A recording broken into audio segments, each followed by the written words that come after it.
दोस्तों देखिए, दोस्तों देखिए ये बाइक का हाल क्या है। जब भी ऐसा प्रेस करता है तो इसमें आवाज़ आने लगता है, चिक चिक चिक चिक। आप अभी सुन पा रहे होगा।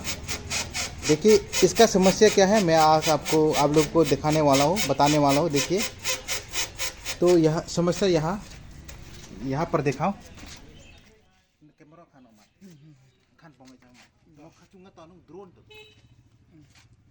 तो दोस्तों देखिए, ये जो फाउंडेशन का नट है ये ज़्यादा टाइट हो गया है, उसी की वजह से ये आवाज़ ऐसा हो रहा है। जैसे कि देखो, मैं अभी थोड़ा सा लूज़ करने वाला हूँ।